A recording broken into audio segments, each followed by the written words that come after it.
And welcome everybody to the 141st Minnesota Outdoor Skills and Stewardship Series of webinars. This is just starting our winter session. And even though it's kind of warm out today, we've had a very nice fall for people that like warm weather. Our three panels today, Ed Ward, Pat Hebert, and Matt Resch, are here to talk about um, some sports that we do in the winter. And as Minnesotans, we love to get outside in the winter. So we got ice climbing. I've participated in these sports a little bit, probably ice climbing more so than the other two. They're a lot of fun. Obviously, like I was saying, they do involve some risk, and we're going to address that in the presentations a little bit about that. But all these sports are available, and there's classes available, and there's people out there that can help you do that. So we're going to put a lot of links in the chat for if you want to follow up and follow along. So I think with that, Ed, we'll pass it off to you and talk about ice climbing a little bit if you want to introduce yourself and start the presentation. Thank you, Benji. I'm Ed Ward. I live in Red Wing, and I have mountain climbed, rock climbed, and ice climbed for many years. And ice climbing is a great thing to do in the winter. Get out and get the blood flowing, and in beautiful sights in Minnesota. Um, Ice climbing, as Benji said, involves some risk. So does driving your car, and yet we all do it. Um, the potential for injuries can be mitigated with safety skills. You should be going out ice climbing not on your own for the first time, but with somebody who knows what they're doing. And you're going to need, some equipment and some safety skills that you can learn. There are now ice climbing parks, and there are ice climbing festivals. There are ways that make this accessible for more people. This is ice climbing gear from Climbing Magazine. Basically, ice climbing can happen because you put picks into the ice and then can go up, make upward motion on the ice. And so you have what we call crampons. There are spikes on the bottom and the front of your boots, and you have ice axes or ice tools, they're called, in your hand. And so you can swing those and stick the ice. This is a less idealized form of this is what I take when I go ice climbing. It's a lot of winter clothing, and it is a winter sport. You dress warmly, maybe somewhat like you would for skiing. Um, Synthetics are good because you're going to get damp. You need to be flexible because you're going to be climbing. You need to have like a warm coat you can take off, because when you're standing around, it'll be cold, and then when you're climbing, it won't be as cold. The thing that people won't have, in addition to the crampons and the ice axes and the technical stuff, a lot of people won't have a boot that's ideal for ice climbing. The ideal ice climbing boot is stiff with a real thick welt to take the crampons. You can rent all this gear at multiple places in Minnesota. Um, Most people that haven't done it before are going to start at so-called ice parks. So ice climbing started in the mountains as a way to get up and down mountains. And then it sort of became a sport on its own, going out and climbing natural frozen waterfalls. Now there's places where people have discovered how to make more ice out in the outdoors. And there are three of those so-called ice parks in Minnesota. The very first ice park in the world was Ouray, Colorado. And I lived for many years in Colorado, fairly close to Ouray. And Ouray has a special place in my heart because that's where I met my wife, was at one of the Ouray ice festivals. Um, and the picture there on the left is Winona. It has a great ice park. So, as I said, Minnesota now has three ice parks, and it makes it a major destination for Midwest ice climbers. People come up, every weekend. You see people in Winona that like came up from Iowa or Nebraska or somewhere to climb ice. All these places are just a couple hours from the Twin Cities. So Sandstone was the first, and then there's an ice park in Winona, and now there's an ice park in Duluth. So Sandstone was the first ice park in Minnesota. They started about 20 years ago, bringing water from a pond and dripping it down the walls of an old quarry. They now use piped well water and they form ice. There is a sporting goods store in the small town of Sandstone, and you can rent equipment there. And their festival is coming up in January, and that's a great place. You can climb, you can take classes. There's lots of people there that can sort of instruct you in the safety aspects of it. There's an overview of the Sandstone Ice Park. As I said, it's a quarry where they drip water and it forms ice. And now you can climb up and down the ice. You typically climb up and then lower on the rope, what we call rappelling. This is an online photo from Mountain Project. It's a website that shows climbs in ice and rock around the world, around the United States. And she's climbing from the bottom up, a little bit harder. Winona started farming ice not that long ago, 2017. It's exploded. It's not just the biggest ice park in Minnesota, it's the second biggest ice park in the United States, second only to Ouray, the granddaddy of ice parks. So they have their festival coming up in February. As I said, you can climb, you can go to classes, sometimes you can demonstrate gear, and in the evening, they usually have speakers and films downtown. There's gear rental two places in Winona. Winona State University Outdoor Education and Recreation Center will rent you gear. And there's an outfit called Big River Climbing Guides that will rent you gear and a guide, because you want somebody to sort of control the rope who knows what they're doing. This is at Winona Ice Park, and it's an old quarry, limestone, so the rock is somewhat soft, and I like that. It's blockier, and it just looks and feels wilder. I really like the ice climb at Winona. And you get to the top of a climb in Winona, and you look back, and that's what you see, the town of Winona and the Mississippi. It's beautiful. Duluth is the youngest of the three Minnesota ice parks. It's also called Casket Quarry Park. That's not because of the danger of ice climbing. That's because they used to quarry gravestones from the granite there in Duluth. It is a ice and mixed park. So there's ice climbing, and there's a online photo of many climbers along that big quarry wall there in Duluth.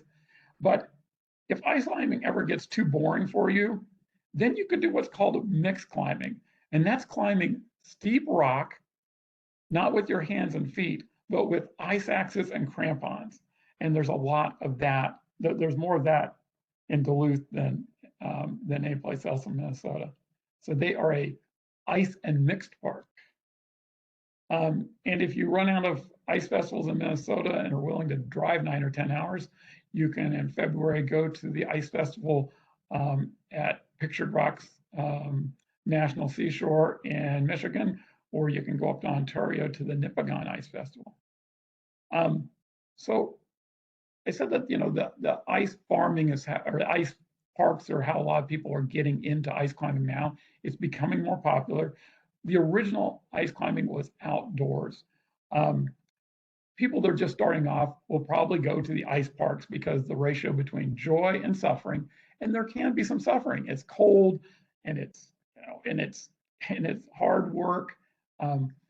Some ice climbers, or some beginning ice climbers consider it type 2 fun. Type 2 fun is it's not fun when you're doing it, might even be suffering when you do it, but when you go to the restaurant afterwards and you talk to your buddies, you say, oh, that was great.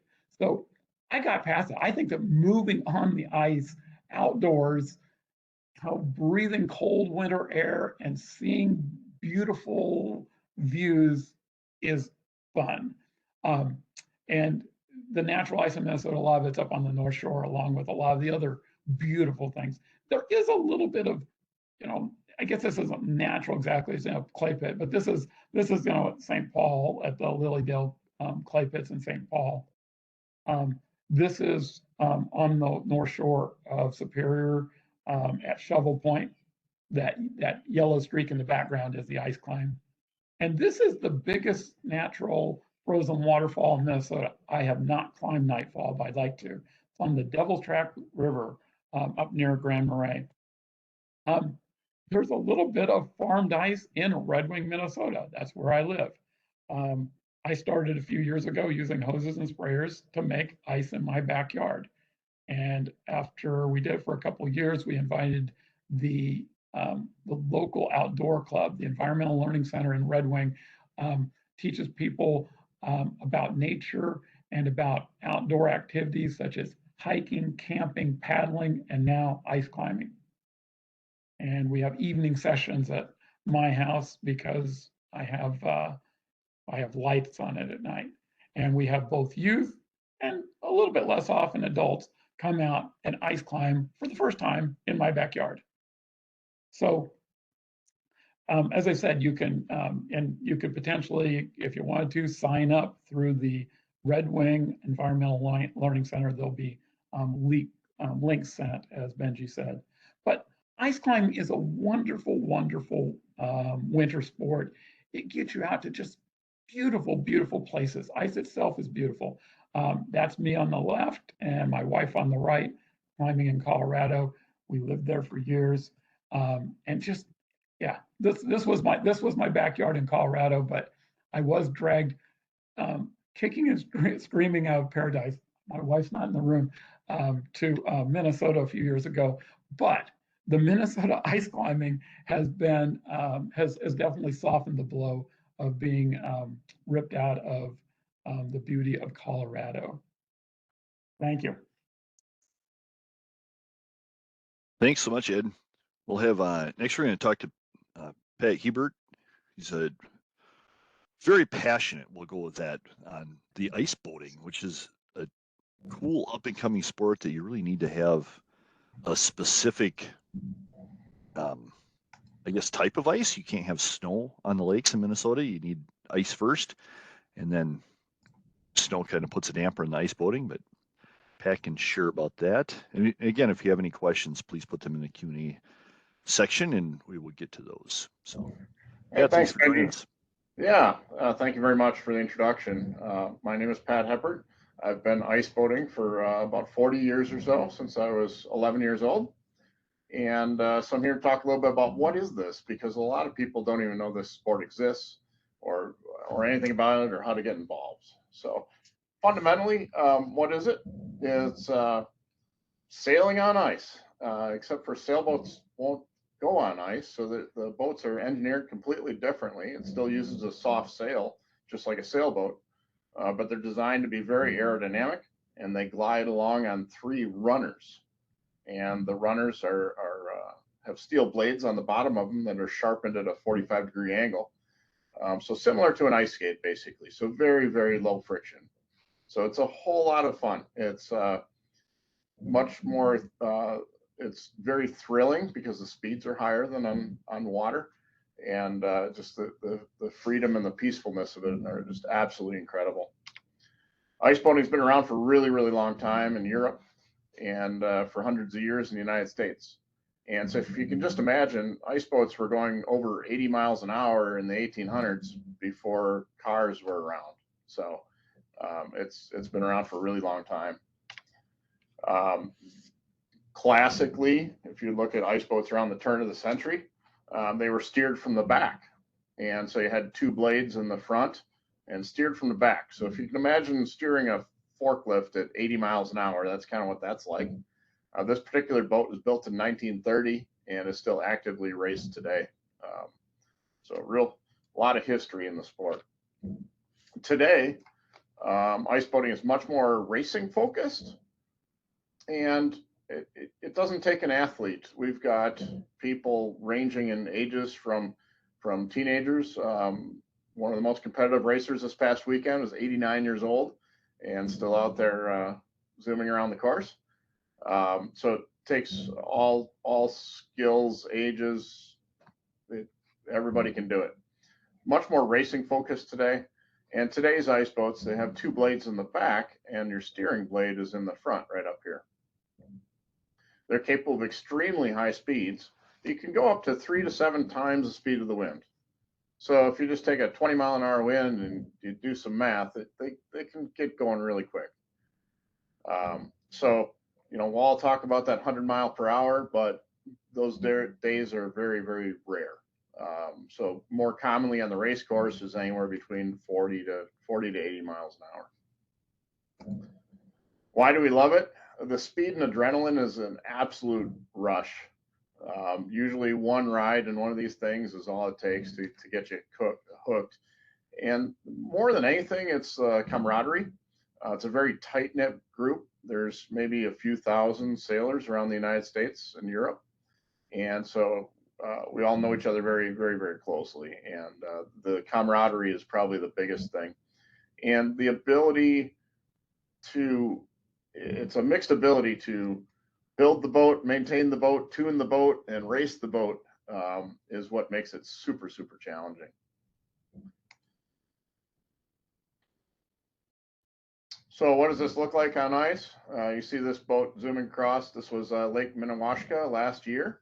And this guy in this video has only been ice boating for about a year and a half or so. They only go on clean ice. They will not go through snow. They'll go through maybe an inch of fresh powder or something like that. But then we're done and we're moving on to the next lake that just recently froze, or we're moving back to a lake that the snow melted and refroze. So we're always looking for that clean sheet of ice. This particular example is the best ice that I've sailed on in my entire career, and so this is pretty rare. You can see the speeds in this video, 40 miles an hour. So they do get moving pretty good, but it's completely controllable. The sail is controlled with a rope that pulls. There's a rope that pulls on the sail back here called the main sheet. And basically, if you don't want to go fast, you don't have to. The speed is completely up to you. Just like driving a car, it's got a gas pedal, except for our gas pedal is how tight you pull on the sail. And then you get into the modern, very competitive fleet of, this is what we'd call our Formula One fleet, which is called a Class A Skeeter, which is basically the rules are extremely, it's like our unlimited class. And these boats get cooking pretty fast. So, and these boats are also, the pilot sits in an enclosed canopy here, which is much, much warmer in the wintertime. So I actually take my jacket off right before a race. When you do get a gust of wind, one blade will actually lift up off the ice, which we try not to do. It actually, there's no reason for it, and it'll actually slow the boat down. But yeah, that's what happens when we get a little puff of wind, and to depower it, all we do is let the rope out that connects to the sail a little bit, and it comes right back down. This is one of the best ice boating racing photos I've seen in my life. This was last year. They look like they're on top of each other, but these guys are probably 60 or 80 feet apart. All sorts of different classes of boats. There's ones that have a two-place cockpit, so two people side by side will fit in this. So it's great for teaching people and taking people for rides. So there's a lot of those around. This my personal little race boat, which is like the unlimited class, just a little smaller, more portable, easier to put on the trailer. Everything comes apart to go on a trailer. So this mast pole will come down, and this plank across the back end comes off. So my trailer is only 4 foot by 4 foot cross section, but really long. People think they're glider trailers. Most of the ice boats are home built. In other words, they're built in your garage or built in your basement, and it's really basic woodworking tools. It's like building a model airplane, just bigger. So the vast majority of them are home built. However, there are ice boats that you can also just go out and buy. I wouldn't call them ice boat factories, but there's boat manufacturers that do offer ones that you can just go buy. So this boat you can purchase brand new from an ice boat manufacturer. By far the most popular ice boat is called the DN, and the DN stands for Detroit News, which in the 1930s, the Detroit News sponsored a competition to design a very small little portable boat, and it just kind of stuck. So there's about 8,000 of these boats that have been built over the years, and it's by far the most competitive fleet. We have fleets in Europe in the United States, Canada, some in Russia, and now a new fleet out in China. So by far the most competitive fleet, and we'll fly back and forth to go race these things. So a lot smaller. You can throw one of these on the top of your car pretty easily. Pretty attractive entry price point, and extremely competitive, and everybody's sailing basically the same boat. There's ways for kids to get into the sport. We have a design that's focused just for kids that start sailing about age 8 up to about 14 to 16. We have a platform that's smaller, small sail, very safe, slower speeds, that type of thing. This photo is actually from Poland, and it's very accessible to, if you just want to go out and sail around, a little slower speeds, a little smaller boat. There's little boats for that too. This is another factory built boat that you can just go out and purchase. People always ask, what do these things cost? And that's a hard question to answer because there's always extremes, right? You can always go on Craigslist and find something for $500, or you can, go find one for 30,000. But the reality of the sport is about 75 to 80% of the boats are between $2,000 to $6,000 used, and used is just as good as new. They don't really wear. The racing gets to be very exciting. This is coming around a race course. You just saw the orange mark go by. And again, this is our Skeeter class, which is like our Formula One class of ice boats. In this picture, these boats are pretty big. They're 30 foot tall, or 30 foot long and 28 foot tall. So these guys are going about 60 miles an hour. Our races are 2 to 4 laps, depending upon the course. The course is generally around a mile, and we have to actually push them to get started. The sail is actually stalled until we push them, and then they kind of make their own wind. So the faster you go, the faster you go. But again, completely controllable. If you just let out on the main sheet rope that attaches to the sail, the boat just slows down to whatever you want to do. The ice boating belt of the United States is fairly large, and we travel a lot every weekend. And so we're always searching for that new sheet of ice that just froze and is thick enough, or we're searching for that lake that melted down and refroze. And so we just go back and forth, north and south, till we find that pretty close knit group of people. And social media has really helped their communication quite a bit. So this past weekend, we were in Minnesota, up Lake Christina, north of Alexandria, and over 70 boats from the United States and Europe there. Ice safety. We start ice boating about the same point as go ice fishing. So around 4 inches of ice is suitable for most of our ice boats. Some of the bigger ones are up in that 6 to 12 inch requirement for ice. We spend an enormous amount of time scouting ice with the safety crew and safety equipment, thoroughly checking over potential venues to go sailing on. We spend probably more time looking at ice than we do actually sailing. So a lot of safety equipment that goes with the sport, both in terms of clothing and head protection, and then also traction on the ice. We have to push them to get going, and you also don't want to slip and fall on the slippery ice. And people always ask, well, how safe is it? I've been doing this for 40 years, so I don't have any bad stories or anything like that. And I'll tell you, it's the same as ice climbing, that it's more dangerous driving down the highway to get there than it is actually doing the activity. But it's not something you want to just go out and buy some stuff and go try on your own without instruction. You want to get with other people and get some help. So how do I get involved? Do I just go buy a boat and try to find a frozen lake? And the answer is absolutely not. The best way to start to get involved in the sport, you can study it. Our best website is www.iceboat.org, which is a site that's run out of Madison, but it's ice boating information for all over the United States.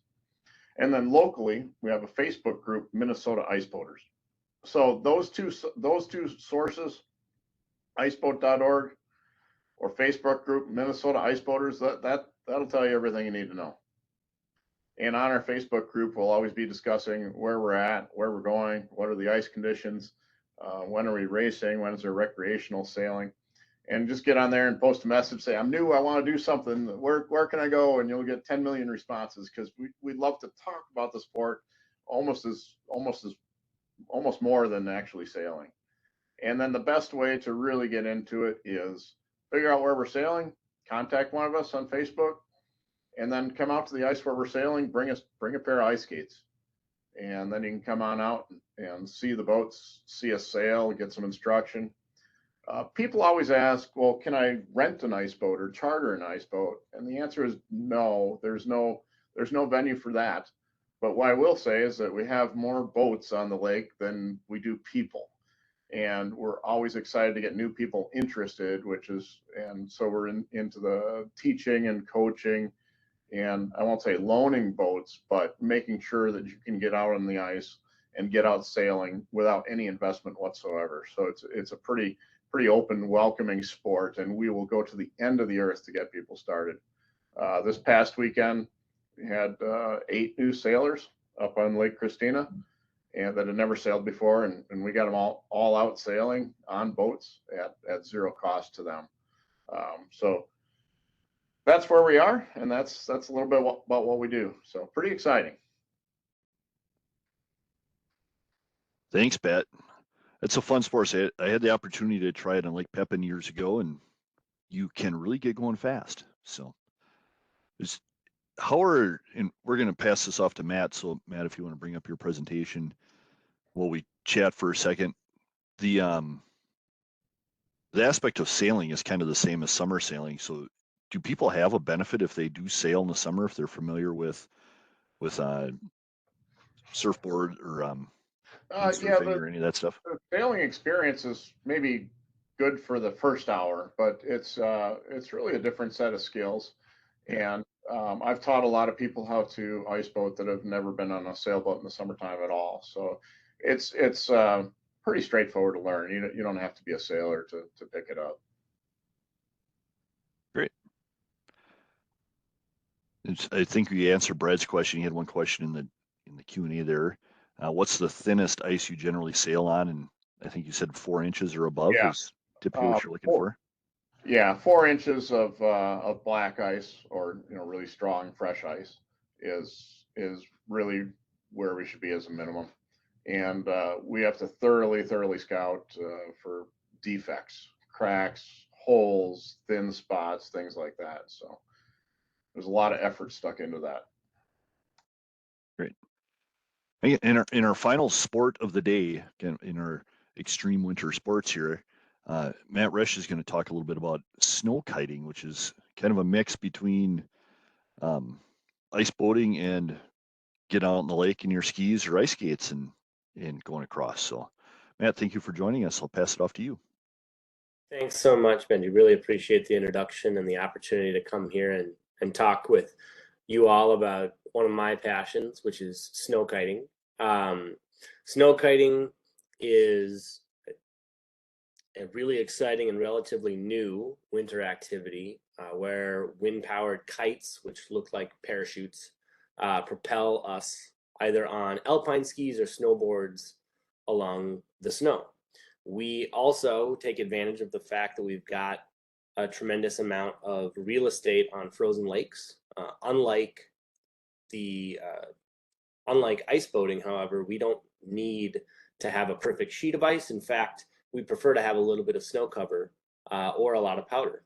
All we really need is wind, and that's kind of what makes it very accessible because it turns any lake or field in Minnesota into a playground. And here you can see some shots of individuals out kiting at the Minnetonka Yacht Club snow kite event, both a drone shot and then a shot from behind some of the racers. It's accessible on any lake where there's enough breeze. And it was recently entered as a sport in the Junior Olympics, and it's part of a growing movement for wind-powered recreation. The thing that a lot of people don't know about kiting is that kiting is not just about racing. A lot of people will see racers or aerialists or people doing big jumps on YouTube, say on soft water or out in the ocean. And snow kiting here in Minnesota is not just that. It's also a way to just simply experience the lake, get around the lake.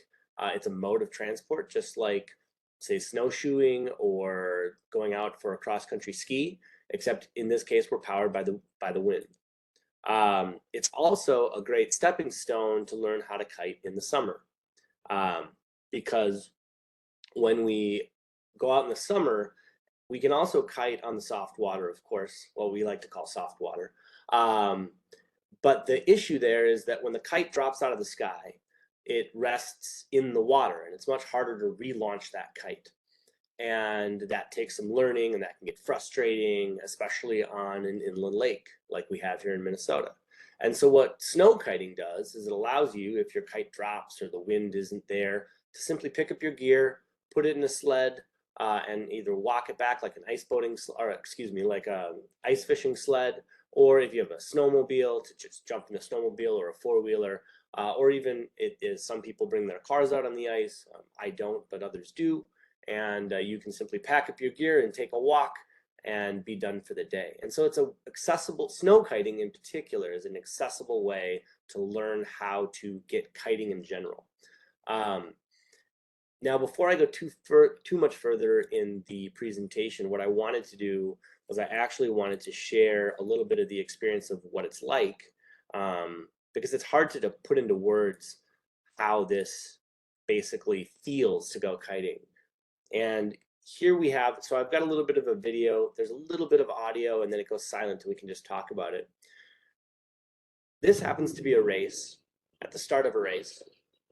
And here you can see the kiters line up. This is on Wayzata Bay on Lake Minnetonka. Most of the organized events happen on Lake Minnetonka in the winter. And then there's also some events that will happen on Mille Lacs or other places. Here you can see this is another start line with the kites up in the air. And it's a 3, 2, 1 go, where nobody crosses the line until the clock hits 0, which is a little counterintuitive. And then we're off and racing. We race in all types of conditions as long as there's enough breeze. And that usually means we need about 10 miles an hour of breeze to get something going on a consistent basis. Anything less than that, and the kites fall out of the sky, drop out of the sky, and you can't really see them. And so the key here, though, as I mentioned before, is that you don't have to come up and just do racing. Like, all of this happens to be racing. It feels very chaotic. It looks chaotic. And some of it is very chaotic. And racing is probably comprises about 5 or 10% of the total kiters here in Minnesota.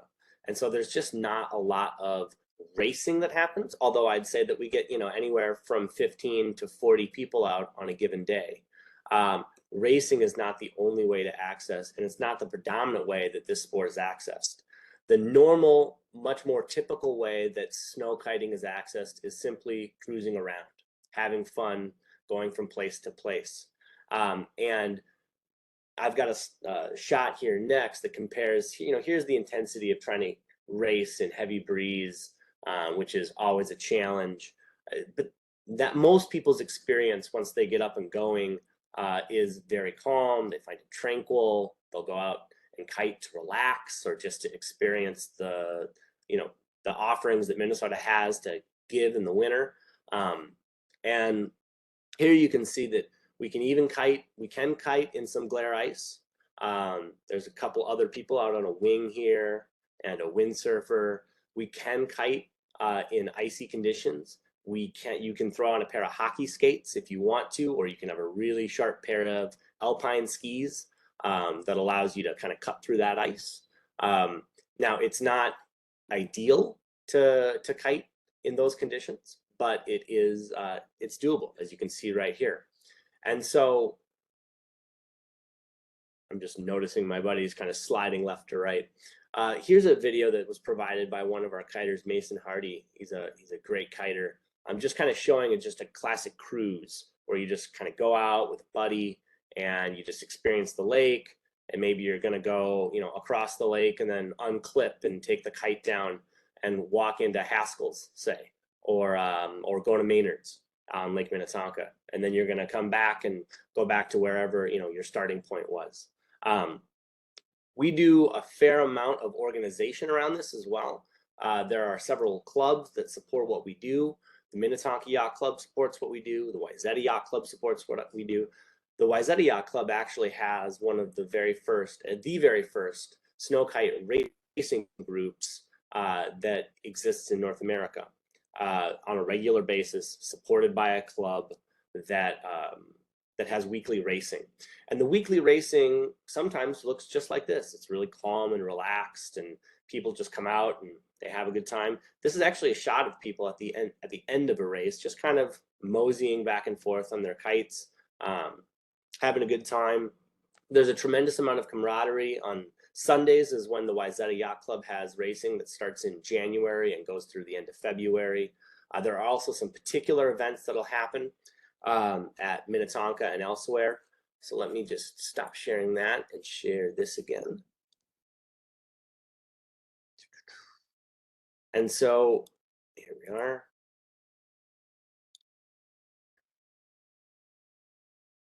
And so how do you get involved? Well, the first thing you do is you show up and you check it out.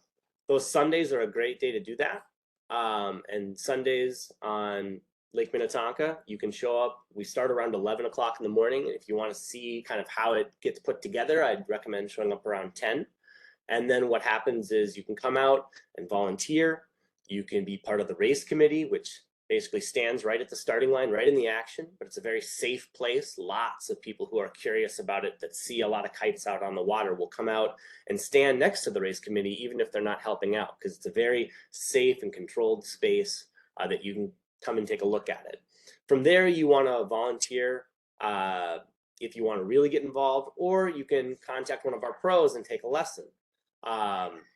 And when I say our pros, there are just several local pros in the Twin Cities area that give lessons and sell gear, and I bought gear from all of them. I've listed 2 in this presentation, but I've bought gear from, I believe there's 4. I've bought gear from all of them and seen them give lessons, and they're very accomplished. Lessons usually run, although they'd have to give you specific pricing, for a few $100s for an entire day of going out, or an entire morning or afternoon, a session, if you will, of going out and kiting. And for that, you really don't need to go buy a kite or have a bar or a harness. All you need to do is show up to take the lesson. They'll tell you, you know, bring warm winter clothing, and they'll tell you what else you need to do. I'll go over gear in a second in case people are really, really excited about it. There are some upcoming events that are planned throughout the winter that I wanted to highlight. We can put them in the chat as well, but the Wayzata Yacht Club Sunday Racing I mentioned. And then there's the Wayzata Yacht Club Trans-Tonka event, which is the 16th to the 16th and the 17th of February. And that is kind of a friendly race around the entire lake, which is a great way to see the lake. We also usually need, the Wayzata Yacht Club usually needs individual support personnel to come out and help drive a snowmobile and make sure people are safe. And so if you want to get involved, that's yet another way. And if you have your own snowmobile, we love having people come out that say, hey, I just want to watch, tell me where to be, tell me what to do, and I can help out with whatever you guys need. The Minnetonka Yacht Club Snow Kite Open is the first weekend of March, and it's at the Minnetonka Yacht Club on Lighthouse Island next to Carson's Bay. It is a 3-day event with racing every day. There's music, there's food and vendors, and usually some beverages are available for people to participate in that event as well. As spectators, there's an announcer and a play-by-play commentator. So it's really, you know, developed. Actually, you can see here in this picture on the top right is people spectating the event a couple years ago at Minnetonka. And then I would be remiss if I didn't mention the Mille Lacs Kite Crossing, which is usually at the beginning of March, either the first weekend or the second weekend in March. We haven't nailed down a date for that event yet, That event went away during COVID, and it's looking to come back and have an organizational presence up on Mille Lacs. But that's a weekend where people can go and, again, experience the sport, be up on Lake Mille Lacs. That's usually an out and back race, but we call it a crossing really because although some people are in it to race, a lot of people are in it to just go out and come back on Mille Lacs. It's usually around, I don't know, 8 miles one direction, and then you come back.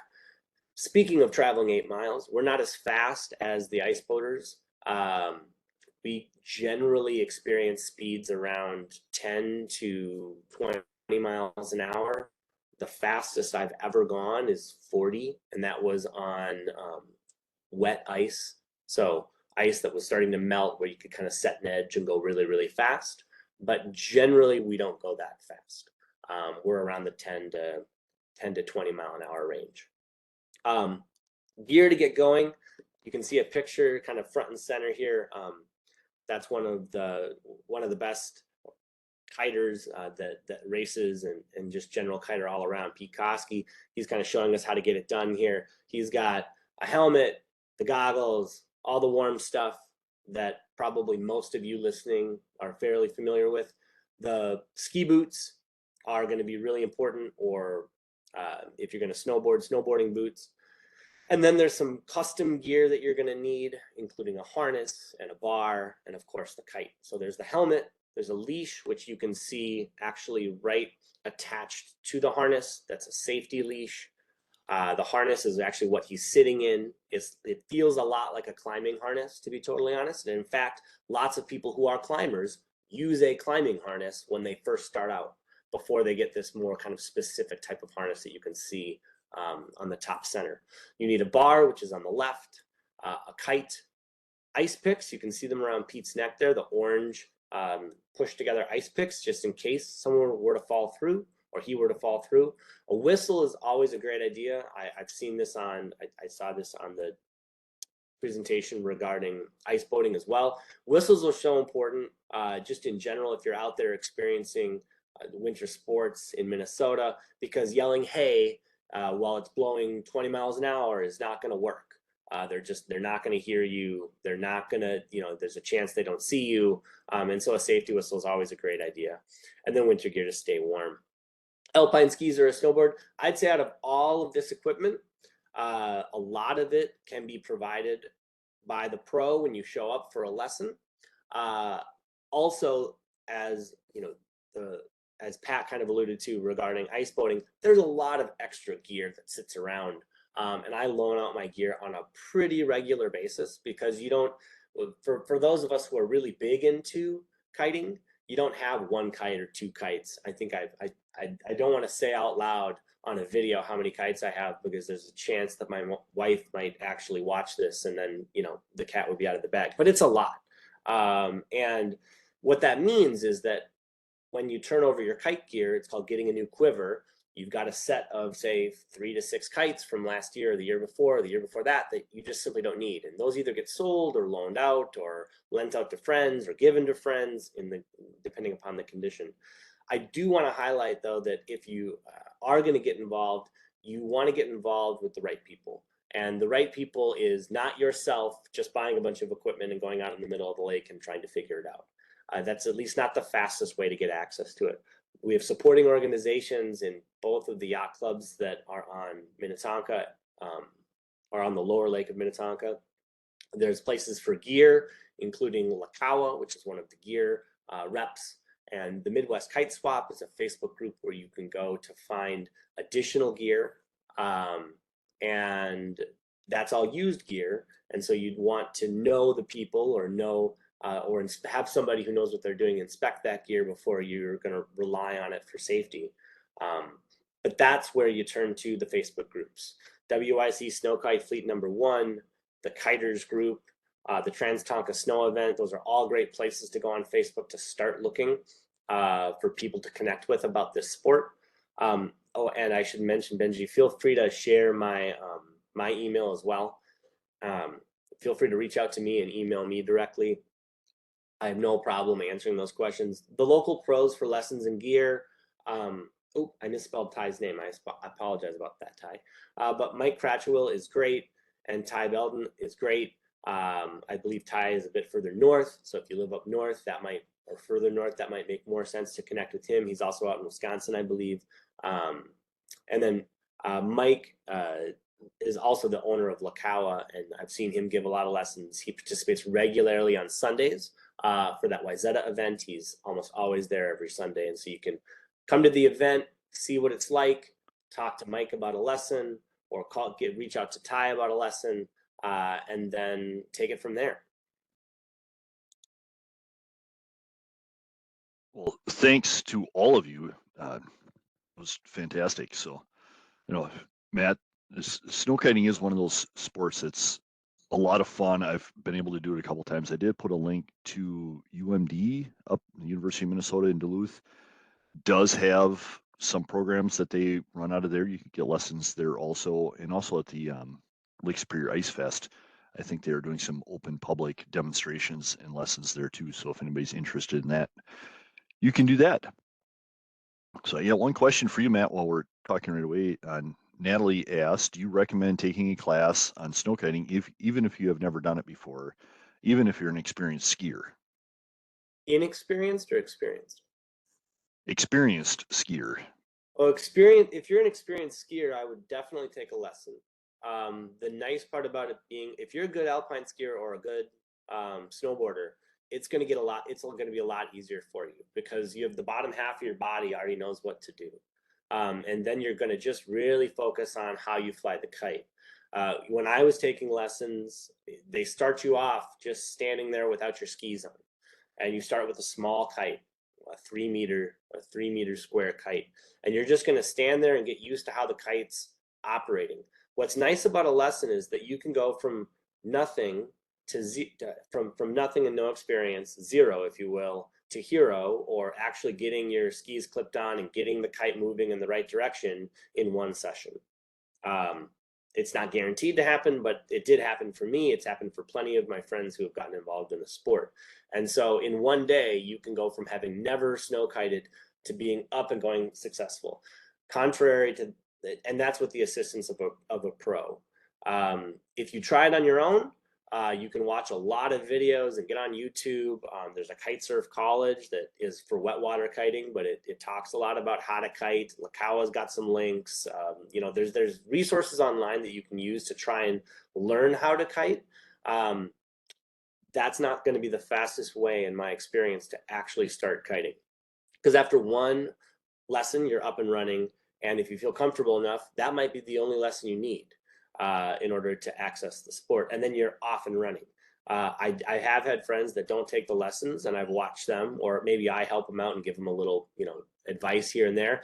And it takes them longer. It's going to take them 2, 3, 4, 5 times of coming out repeatedly in order to understand how the kite flies. Because that's the most important part. It's the power driver, is you want that kite working in the right way.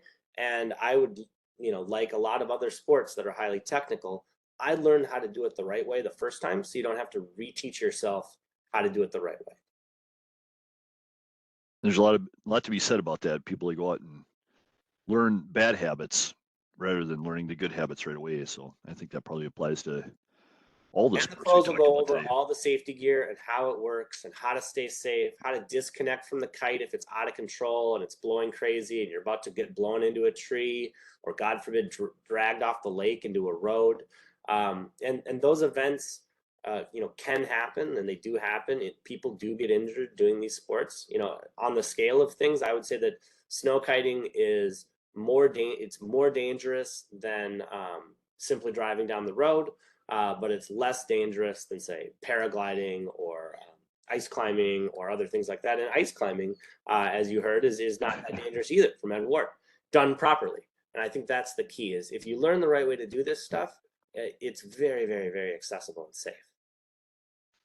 That's what I really love about this program, just the Moss program in general. We get to introduce these really cool things, and this topic specifically isn't something, when we started this program, where like something you can do this weekend with your friends or family to get outdoors.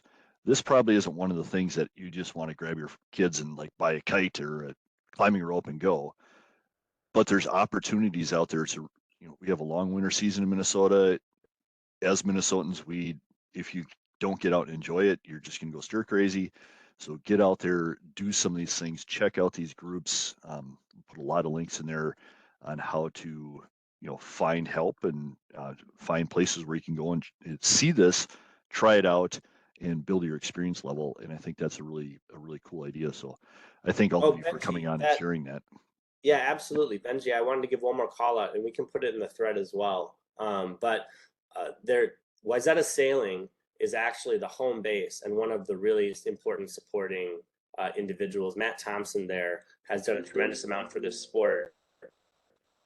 And, Matt Thompson has done a tremendous amount for this sport, and he has some offerings at Wayzata Sailing, which is where we meet every single Sunday. Every single Sunday, we'll get together at Wayzata Sailing, which is in Wayzata Bay, and collect our thoughts around what the day is going to look like at around 9:30 or 10 o'clock in the morning. And so you guys should show up there, and that is something that you could bring your kids to. And that is something that would be very safe for you to just show up with the family and say, what are you guys doing today? It looks like there's breeze outside. Are you guys going to go race? Or are you guys going to go kite? And we'll say, yeah, we are. Come on out and take a look with us. But I forgot to mention Matt Thompson at Wayzata Sailing. And he just can't get enough accolades for the fact that he's a big promoter of these wind sports. Awesome. And I did put a link for Wayzata Sailing in the chat there. Thanks. Ed, talking about the ice climbing stuff, it's one of those, if you're a climber, indoor climbing, I don't know if it started in Minnesota, but Nate Postman down in Barnes Bluff, I used to climb with him when I was in high school, and he started Vertical Endeavors, and all this indoor climbing gyms really took off around the cities. This is kind of an extension of that you can do in the winter. If you don't want to be inside all the time, it's a great way to get outside and do some stuff. I learned how to ice climb down in the brickyards, clay pits along the Mississippi River, and you do need some specialized equipment, and we had through the Red Wing ELC the training and equipment to do that. And I do put a link for the Red Wing ELC in the chat there, and they are doing an adult ice climbing thing. They have 2 dates in February in your backyard. So anything you want to share? Closing statements, I guess. As you said, a lot of people that ice climb start out rock climbing, and you can climb inside in the winter, but it's so much more enjoyable to be outside. And if you're going to be outside climbing in the winter, it's likely going to be ice. I mean, you can go, yeah, it's just not fun and not very feasible to climb Barn Bluff rock climbing, in January and Red Wing, but it's quite feasible to go down to Winona and climb ice.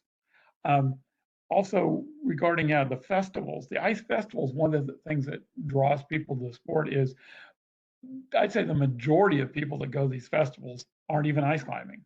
They're there for watching the ice climbing, learning more about it, the social events, the slideshows, the speakers, the beer.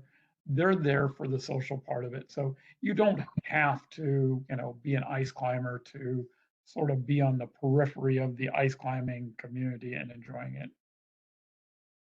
Awesome. And ice boating too.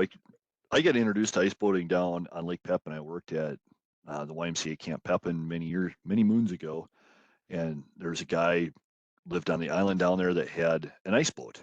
So that was kind of my introduction to it.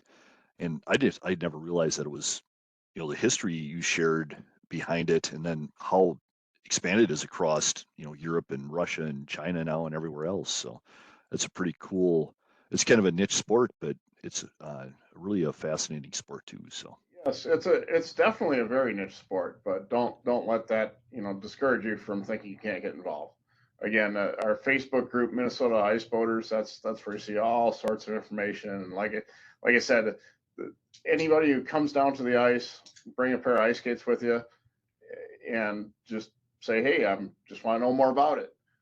There, you will be surrounded by a group of people in about 5 minutes looking to talk your ear off and get you out and get you involved. So pretty welcoming activity. Just come on out wherever we're sailing. Great. And I don't see any other questions coming in. If you have one, put that in there in the Q&A. If you have a question, all these links I did put in the chat function there, so click on those. I want to thank especially our presenters today. Thank you guys for joining us and sharing your passion for these sports that aren't the typical skating rink out in your backyard, but it's a great way to get out and see not your backyard, but see other parts of the state that are just fantastic. I mean, like Ed mentioned, the beautiful views from the top of the Winona Quarry, and you're on lakes or Mille Lacs, and you're up there just seeing some beautiful country and beautiful lakes in a different time of the year than you normally do. So it's a great way to get out and enjoy some of this stuff. So thank you everybody for joining us. Next week, we're going to be talking about owls in Minnesota for the 142nd episode.